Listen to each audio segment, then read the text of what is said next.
BRS ఓడర్ వల్ల నష్టపోయింది తెలంగాణ అని కేటీఆర్ మాట్లాడుతున్నాడు. సో అధికార మదం ఏ విధంగా ఉంది కేటీఆర్ అనేది ఒకసారి చూడండి. సిగ్గు శరం ఇజ్జతి లజ్జ మానం ఏమీ లేవా కేటీఆర్ నీకు? ఇలాంటి మాటలు మాట్లాడితేనే కోపం వస్తుంది మాకు. నీతో బతికేనా? అంటే తెలంగాణ ప్రజలే అంటే మీరు చేసేది పెద్ద పాలన పీకుడు పాలన అని చెప్పేసి ఆ నష్టపోయి తెలంగాణే అని మాట్లాడుతున్నావా? మీరు చేసింది తక్కువ ఉందా? సొక్కం పూస పనులే ఉన్నాయా?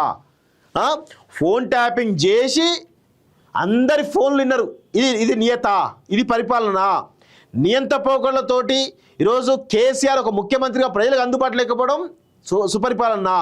ఈరోజు ఒకే కుటుంబంలో కేసీఆర్, కేటీఆర్, హరీష్ రావు, సంతోష్ రావు, అదే కవిత వీళ్ళందరూ కలిసి రాష్ట్రాన్ని దోచుకున్నది సుపరిపాలన. ఈరోజు రైతు బంధు పేరిట 100 ఎకరాలు ఉన్నోడికి కూడా రైతు బంధు ఇచ్చినటువంటి పాలన దిక్మాలిన పాలన మీది. దళిత బంధు పేరిట దళితులు మోసం చేసిన చరిత్ర మీది. కాళేశ్వరం పేరిట 1,00,000 కోట్ల రూపాయలు వృధా చేసినటువంటి దుర్మార్గమైన చరిత్ర మీది. ఈరోజు ఏది ధరణి పేరిట ఎంత దుర్మార్గం చేసిరు.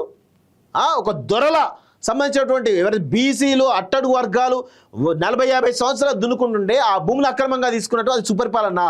ఏం చేసి మీరు పరిపాలన?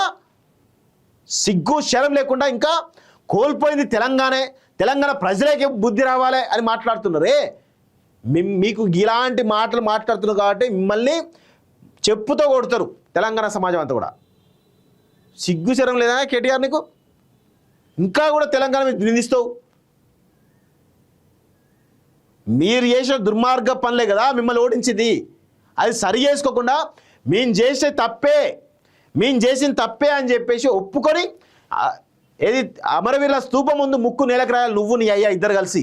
అప్పుడే మిమ్మల్ని తెలంగాణ సమాజం క్షమిస్తుంది. అప్పటిదాకా మిమ్మల్ని క్షమించదు, గుర్తుపెట్టుకో కేటీఆర్. ఇంకా మాట్లాడుతున్నావా తెలంగాణ తప్పని? ఇట్లాంటోడు అసలు ఇక కేటీఆర్ను తెలంగాణ సమాజం పట్టించుకునే పరిస్థితి లేదండి. ఎందుకంటే కేసీఆర్కు ఉంది అంతో కొంత, ఆయన తెలంగాణ తెచ్చిన దానిలో ఆయనకి ఇంకా గౌరవం ఇస్తుంది తెలంగాణ అంతా కూడా. ఆ తర్వాత హరీష్ రావుకి ఇస్తున్నారు. అంతేగాని కేటీఆర్ను తెలంగాణ సమాజం ఓన్ చేసుకునే పరిస్థితులు లేదు.